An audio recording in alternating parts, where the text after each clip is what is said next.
যাবি তো শ্বশুর বাড়ি যাবি, শালির হাতে গরম ডিম খাবি, শাশুড়ির হাতে লাল চা খাবি, একটু ধৈর্য রাখ, কেসটা হ্যান্ডেল করে আগে তারপর যাবি। ঠিক আছে স্যার। ঘুষের টাকা ভাগ পেলি, কখন বইয়ে সায়া কিনবু, শাশুড়ির ভিসিয়ার কিনবু, ধান্দা। কি বলছেন স্যার, আপনিও তো কিনেছিলেন সেই খাপে। কখন বে? স্যার গত সপ্তাহে যে মার্ডারটা হইলো 1.5 লাখ টাকা ঘুষ খেয়ে তার ফাইলটা চাপা দিয়ে দিলেন, মনে নাই স্যার? তোর মনে আছে? আমরা জি স্যার সব একই গোয়ালের গরু, তা মনে থাকবে না স্যার? আর কি রে, পাঁচুর বাবার কি খবর রে? স্যার পাঁচুর বাবার কাছে যেয়েছিলাম, পাঁচুর বউ বলছে এখনই থানাতে গেল। ছোড়া পাঁচু বিশাল টেনশন দিচ্ছে আমাকে। আসুন আসুন এমএলএ সাহেব, আমি আপনার কথাই ভাবছিলাম। আমার কথা ভেবে কোনো লাভ হবে না অফিসার, ভাবতে হবে হচ্ছে পাঁচুর কথা, যে আমার মেয়েকে 3 দিন হলো বাড়ি থেকে বাই করে নিয়ে গেছে। এমএলএ সাহেব, সে তো আমরা চেষ্টা করছি আপনার মেয়েকে সহি সালামত আপনার কাছে ফিরিয়ে দেওয়ার। তাড়াতাড়ি করেন এমএলএ সাহেব, তার আগে যে মেয়েটার পেটে বাচ্চা হয়ে যাবে, আপনারা যেভাবে দেরি করছেন। মুখ সামলি কথা বল, তুই চুপ করে থাক। শুনো এমএলএ সাহেব, তোমার মেয়েকে যে বাড়ি থেকে বাই করে নিয়ে গেছে, আমার এলাকার মধ্যে থাকলে আমি ওকে ঠিকই বাই করে নিতাম, কিন্তু আমার মন বলছে ও কোনো গ্রামগঞ্জ এলাকায় ঢুকে পড়েছো। আর আপনি তো জানেন গ্রামগঞ্জে একটা মানুষকে খুঁজে বাই করা কত বড় একটা কষ্টের ব্যাপার। আমি ওসব শুনতে চাই না, পুরো গ্রামকে গ্রাম ছাড় মারো, তার জন্য যত টাকা লাগে আমি দেবো। সে চেষ্টা তো আমি করছি। আমি শুধু লাশ দেখতে চাই, লাশ। মেজবাবু গিয়েছিল এখনই পাঁচুর বাবার কাছে, ওনার স্ত্রী বলেছে নাকি এখনই থানায় দেখা করবে, তা উনি মনে হয় আসছে যত সম্ভব। ওকে জেলের ভিতরে ভরি ঘাকত দাও, তাইলে ও সত্যি কথা বলবে। এমএলএ সাহেব, আপনি আইনের লোক হয়ে কেন বেআইনি কথা বলছেন? আমি যদি পাঁচুর বাবাকে বেআইনি ভাবে থানার ভিতরে ভরে যদি ঘাকতক দিই, তাহলে কালকে আনন্দবাজার পত্রিকা হেডলাইন আমার নামটাই ছাপা হবে। তখন আমি মিডিয়ার সামনে কি জবাব দেবো? ওরা যখন আমাকে এসে প্রশ্ন করবে যে ছেলে অন্যায় করেছে, বাবাকে কেন পিটানো হচ্ছে, তখন তো তার কোনো উত্তর দিতে পারবো না। আর উপর থেকে যদি সেরকম আমার কাছে চাপ আছে, তাহলে চাকরি বাকরি ছেড়ে দিয়ে আমাকে বিবি বাঁচালিয়ে ফুটপাতে তিরপল টাঙিয়ে থাকতে হবে। এটা কেন আপনি ভাবছেন না?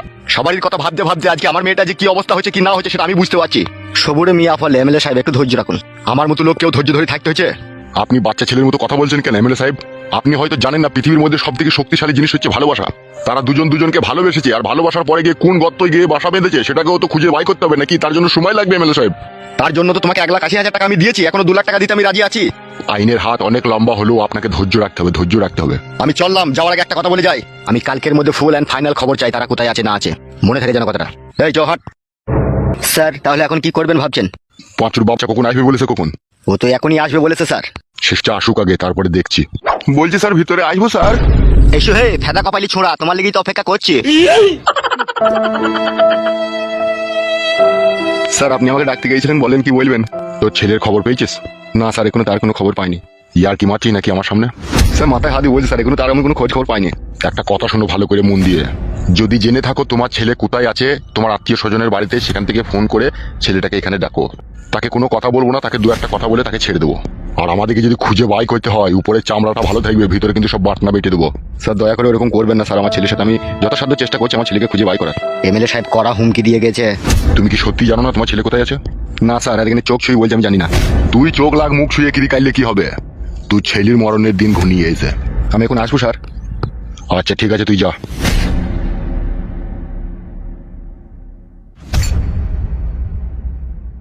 স্যার তাহলে এখন কি করবেন ভাবছেন? আর গভীরে গিয়ে আমাকে ভাবতে হবে কি করলে কি করা যায়। স্যার বলছিলাম কালকে আমি শ্বশুর বাড়ি যাবো, 2 দিন কাজ ছুটি দিলে হতো না আমাকে? এমএলএ সাহেবের টাকাটা 40,000 টাকা ভাগ পেলে আর অমনি কুটকুটি ধরে গেল লাই। যাবি তো শ্বশুর বাড়ি যাবি, শালির হাতে গরম ডিম খাবি, শাশুড়ির হাতে লাল চা খাবি, একটু ধৈর্য রাখ, কেসটা হ্যান্ডেল করে আগে তারপর যাবি। ঠিক আছে স্যার। ঘুষের টাকা ভাগ পেলি, কখন বইয়ে সায়া কিনবু, শাশুড়ির ভিসিয়ার কিনবু, ধান্দা। কি বলছেন স্যার, আপনিও তো কিনেছিলেন সেই খাপে। কখন বে? স্যার গত সপ্তাহে যে মার্ডারটা হইলো 1.5 লাখ টাকা ঘুষ খেয়ে তার ফাইলটা চাপা দিয়ে দিলেন, মনে নাই স্যার? তোর মনে আছে? আমরা জি স্যার সব একই গোয়ালের গরু, তা মনে থাকবে না স্যার?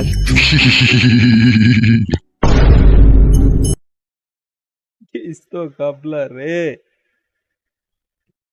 সো হ্যালো সব গাইস, তোমরা সবাই কেমন আছো? আই হোপ তোমরা অনেক অনেক ভালো আছো। সো ফাইনালি কিন্তু আজকে চলে আসছে নতুন ভিডিও তোমাদের মাঝে। এমএলএ নিয়ে পালালো, অবশ্যই পার্টটা দেখেছো। তো বড় বাবুর হাতে মামলাটা ছিল, তো বড় বাবু সেই ফাইলটা দেখা যাক কি পর্যন্ত ক্লোজ জাগাইতে পারে। আর কিছু এটা বাস্তবতা যে এখানে বিষয়টা পানি হলো যে টাকা ওইদিকে না যাই, যে টাকা পয়সার বিষয়টা আছে ঘুষ, সেগুলো তোমরা দেখতেই পাচ্ছ আসলে বিষয়টা কিরকম ভাবে ঘটে। তো যাই হোক, কেমন লেগেছে পর্বটা কমেন্টে জানাবা। আর পরবর্তীতে ভিডিওতে কি হতে চলেছে সেটা দেখার জন্য অবশ্যই ফলো করে দাও। সো চলো আজকের মতো এখানে বিদায় নিচ্ছি, সবাই ভালো থাকো, সুস্থ থাকো।